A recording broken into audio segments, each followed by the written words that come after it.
Hello everybody, my name is NKPD and I feel like I'm way close to the camera right now. I'm trying to move it back a bit. I moved it back by moving my whole fucking screen back. Today, this is going to be like a different video because there is a serious like drought of games to play right now. Unless I go out and buy one, and I don't have any money to buy one. So, I mean, there aren't any good indie games. Well, there aren't any ones that look good to make a video on Game Jolt.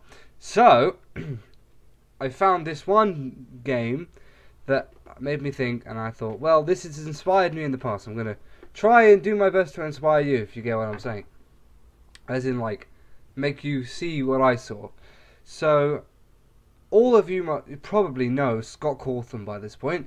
If you don't know who Scott Cawthon is, he is the man who made Five Nights at Freddy's. But before he made Five Nights at Freddy's, he made Christian games. He made Christian Child's games.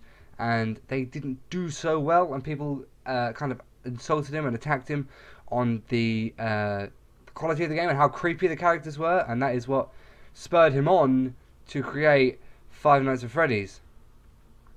The reason I'm talking about this is because... go away Steam. Steam's popping up on my screen right now. I don't want it to do that.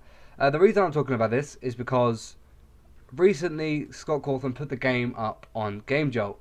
And if you'll know, that the original game, not Five Nights at Freddy's, he put his original game, one of the original games, I'm not sure if he made several, up on Game Jolt. That inspired him to make Five Nights at Freddy's. So you got the characters in there that you would see in Five Nights at Freddy's, mainly Freddy. So, I thought, I'm going to go through and just kind of show you how you can you can fail. Basically, you're allowed to fail. You're allowed to not do well. So here's my inspiration thing. So this is the game he made, Scott Cawthon's Chipper and Sons Lumber Co.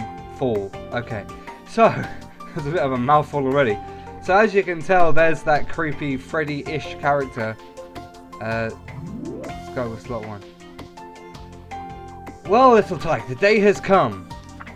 No, not the beginning of summer or your coming of age, but me throwing you out on your furry ear. I guess that kind of means going out and living by your own means or something. As you can tell, it is completely different to the likes of Five Nights at Freddy's that we've seen and things like that. And the reason this game didn't do so well is because, well, I'd be interested in beavers. And, I mean, the art style mainly. Why don't you try finding a tree and chopping it down? Okay, so we're going to try to do that. I don't know what the numbers mean. Whoa, Jesus Christ.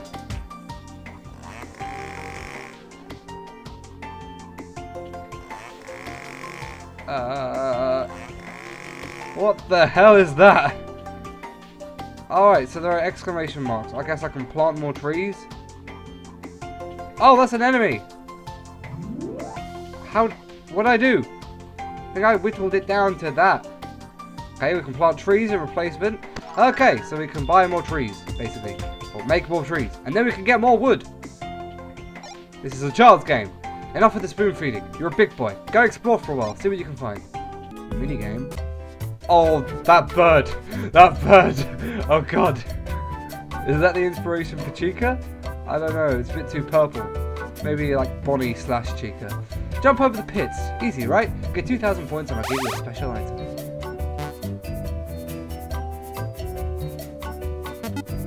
I wanna know. What the... This is... just...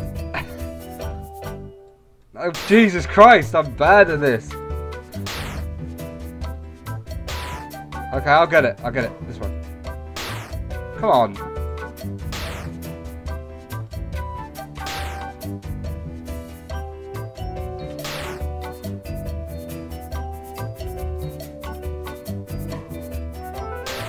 Okay, right, I think I'm done with that. I really hope you can see the point I'm trying to make there, where, I mean, he made probably one of the biggest impacts on the YouTubing community and the gaming YouTubing audience as a whole, like, huge. He went from that, which probably no YouTuber had played ever, like, literally ever, no one must have played that game. And then to make Five Nights at Freddy's from that and become such a big success. I don't know how much money he's earned. I could have a look. and I will have a look. Be professional. Blah blah blah blah blah blah blah blah blah blah blah blah. So I can't really find much on there, but what I was looking for basically is the amount of money he made. I know he made a lot of money. Like, it was one of the top selling games. Basically, he went from that game which I just showed you, which was absolutely terrible. I don't even think I could last 5 minutes on that. And I mean, although the characters were very scary, and that's where the inspiration came from. He originally just wanted to create games to just like child's games, you know, and it's quite funny to see how inspirational, really, to see how he went from that to being one of the biggest horror game developers, most important horror game developers in modern history. Like, we've had the people who developed Silent Hill, and the people who developed like things like Dead Space. Dead Space 1 was scary. Like, you were scared. You were genuinely scared in Dead Space 1. And then we got like studios like I've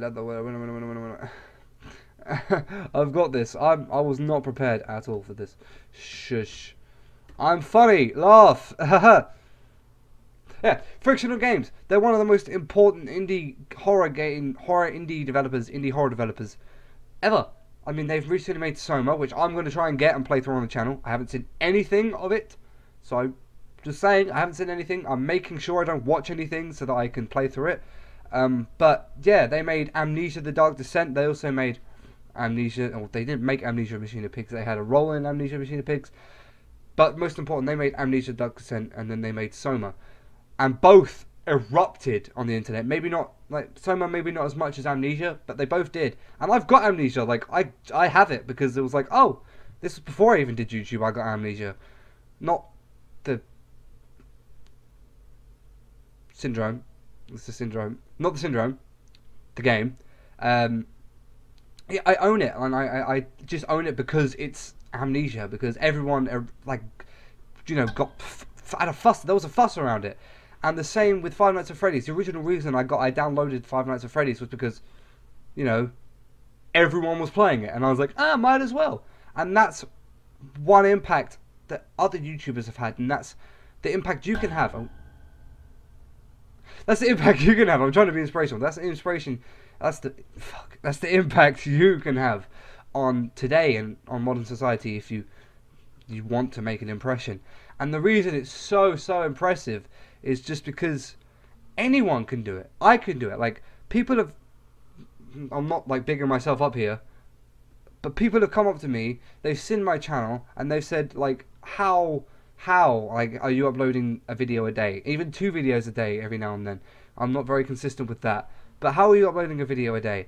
How do you keep going? How do you not, like, give up and get bored and hold Bluetooth speakers all the time? Like, how don't you do it? And the reason, I guess, is because I enjoy it, and that's the only reason. It's like someone wants to be a YouTuber, but they don't enjoy it. They don't want to be a YouTuber. They want it for the fame and the money, not for the sake of being a YouTuber. Like, that's obvious. Like, when I did it, like, years ago, on my old channel, back in 2011 or 2012, I'm going to look like an idiot when it's 2012, because 2011 makes me sound like a veteran. But back then, I was doing it because I was like, oh yeah, people like Rooster Teeth, which was a big inspiration for me back then. I'm making so much money off of this, and PewDiePie, and I was like, hey, why don't I do it? I'm getting my money off it. And then I started the channel, and I was like, this is a lot of work. And back then, I was like 13, so I was like, oh god, no. Not 13. Yeah, 13, something like that, 13, 14. I'm 17 now, I've already said that. I'll be 18 soon, I'm looking forward to that. But, yeah, that's what it's like. The only reason I'm doing it now is because I felt like I was missing something. In my life, I was always like, you know, at the end of the day, if it was a weekend or if it was like a holiday, if I hadn't done anything in that day, if I just sat at home and play games, I felt like a piece of fucking shit. I honestly felt like a waste of space, a waste of a human life, human resources. That's when I decided to start doing YouTube, and I haven't felt that way since. When I couldn't upload videos because of the internet problem that I had, and I just recorded Star Wars, I was so looking forward to putting it out, and I couldn't upload it. I felt horrible that day because I hadn't done anything apart from play Star Wars all day. which was kind of for the sake of recording. But I felt like I was wasting time because all I did was enjoy myself. I didn't sit through the 42 days that it would have taken for it to go up. Even though it's silly to think that anyone could have sat through that, I still got down about it, and I still got down about not getting a video up and not being prepared, not having a video up just in case. And I still feel bad about that now, which is why I feel like YouTube is an important part of my life, because it just fulfills that and gets rid of that sense of me being a useless person. That's always one reason. And other reasons is because, like Scott Cawthon, you want to make a point. Like, when he made the first game, he made it because he thought he was, you know, helping. It was like, I'm going to make this kids game and I'm going to help all these children, like, enjoy something and give them something to play and enjoy. And then he ended up making some creepy thing that everyone got really, like, up in arms about. And he was like, you know what, I'm going to show you. I'm going to show you. You want creepy? I'll give you creepy. And that's when Five Nights at Freddy's came out. And that's when he just exploded. When he made all that money. When he just became such a big influence on YouTube as we know it. And on life as we know it. Not really life, but, you know. Everyone was talking about it. I had people at my school. Everyone at my school gets an iPad. Which is kind of like, I don't know what the word would be. I'm not like rubbing it in if you went to a school that didn't give you an iPad, but everyone in our school gets an iPad, and about 60% of people, 70% of people had Five Nights at Freddy's on their iPad. Five Nights at Freddy's 1 or 2. They all had it, and the reason they had it is because Scott was like, you know what? I'm not going to let them criticize this game. I'm going to make something that shows them I can develop a game. I can reach those heights, and that's where you can take inspiration. That's where I take inspiration, because I'm a normal person. I haven't got anything special. Like, the family as a whole earns less. Like, I think the minimum salary, or like average salary, is here like 23 grand or something like that, in between 23 and 26, and we earn like less than 13 grand a year. Well, my mum and the family earn less than that, which is why it's like kind of shows I didn't come from a rich family.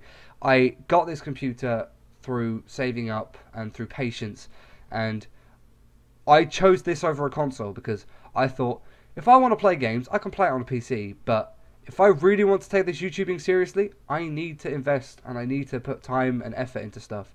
And, you know, I might not get a million subscribers, I might not even get 100, but I found something I enjoy, and that's the most important thing, and you need to think about that too. People didn't get successful because they thought, someone's getting success off that, I'm going to try and get success off that.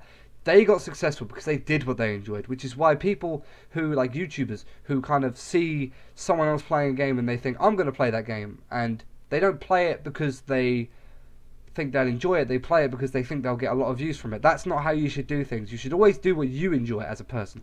So that's my advice to you on how to kind of become successful. Do what you enjoy. Don't do what you see other people doing because you think, oh yeah, that looks easy. Because YouTubing's not easy. It's like taken so much time out of my day. Like, my grades have dropped considerably since I started doing YouTube.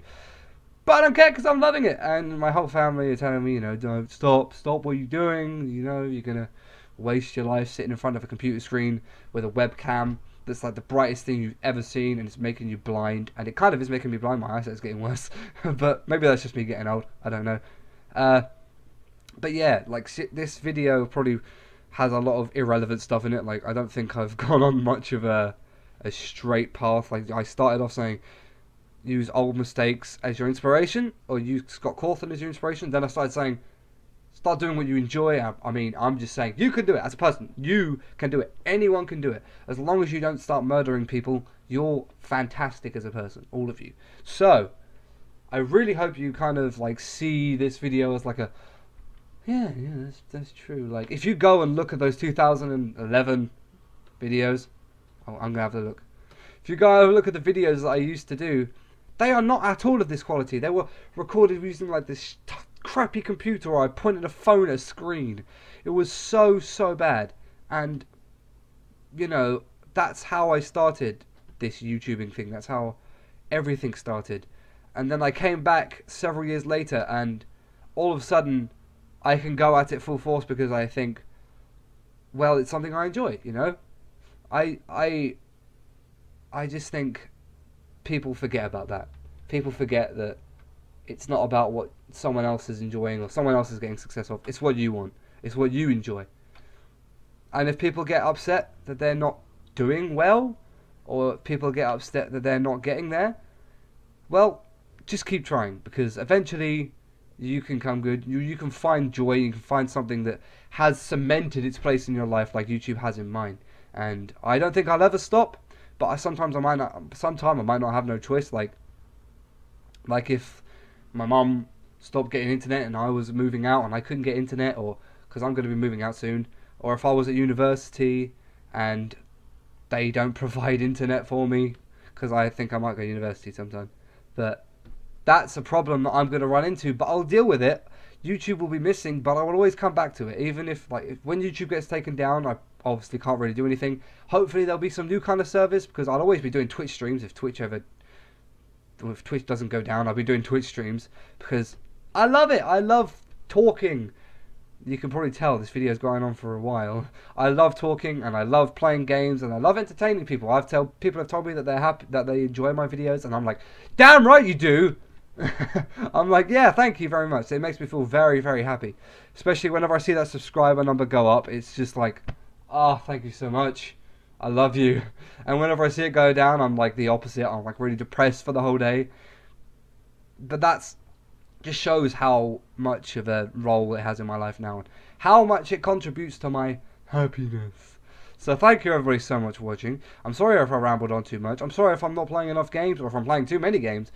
I should be getting back to normal videos, because I've kind of struggled since the internet thing. But from Monday, I should be doing 2 videos a week. 2 videos a week? Well, 2 videos a day. But the only problem here is I'm going to really run out of games to play, because I have nothing to play now. So I'm going to completely run out of games to play eventually. So anyway, so thank you everybody so much for watching. I don't have any idea how long this video is going to be, but I really hope you can look at this and be like, this guy is cool. I like this guy. I think he's speaking some sense. Yeah. I'll leave a link to that Scott Cawthon game in the description below, so you can go and check out just how far he's come, really. Because I mean, he's inspired all these people to make like FNAF clones, like Five Nights in Anime, which I've played several times, and I still have to try and finish that. I might record that. But anyway, thank you guys so much for watching. If you liked the video, click like. If you hated the video, click dislike. If you want to see more videos like this one, make sure to subscribe. I'm an NKB dude, and until next time, goodbye.